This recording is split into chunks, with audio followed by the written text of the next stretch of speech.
So magandang araw mga kabugs. Kung bago ka lang sa aking YouTube channel, don't forget to subscribe mga kabugs. So tuturo ko na mga kabugs kung paano i-hide yung subscriber mo mga kabugs, tulad sa akin mga kabugs. So ito yung mga kabugs. So dito yon ang mga ilang subscriber mo mga kabugs, dito po yung nakalagay. So sa akin mga kabugs, so 0 mga kabugs, so wala, hindi mo makikita mga kabugs. So paano ko ba ito ginawa mga kabugs? So una mga kabugs, punta tayo sa Chrome mga kabugs, Chrome lang. Pagkatapos mga kabugs, sa Chrome tayo mga kabugs, Chrome. So pagkatapos mga kabugs, so type lang natin www.youtube.com yun.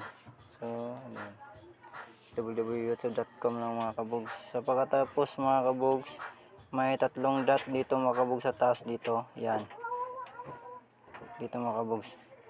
So that mga kabugs, desktop set lang mga kabugs. Wait lang tayo mga kabugs.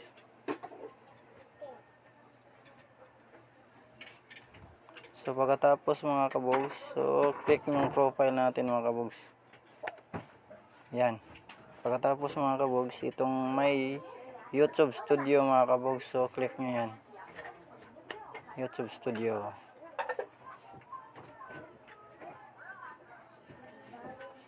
So wait lang tayo mga kabugs. So pagkatapos mga kabugs, baba tayo, may logo sa setting sa baba mga kabugs, so click nyo yan.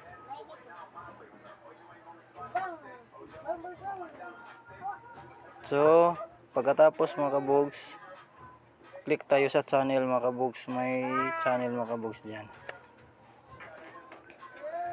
So pwede rin natin i-zoom mga kabugs para mabilis. Yan, mga advanced setting. So mga advanced setting tayo mga kabugs.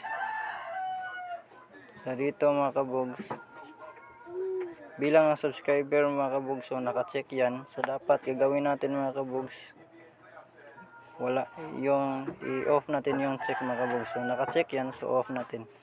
So yun lang mga kabugs. Kaya ayan, pagkatapos mga kabugs, dito mga kabugs, i-save natin mga kabugs. Save.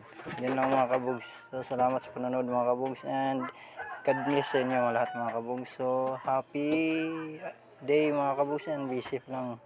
So yun lang mga kabugs. Bye mga kabugs.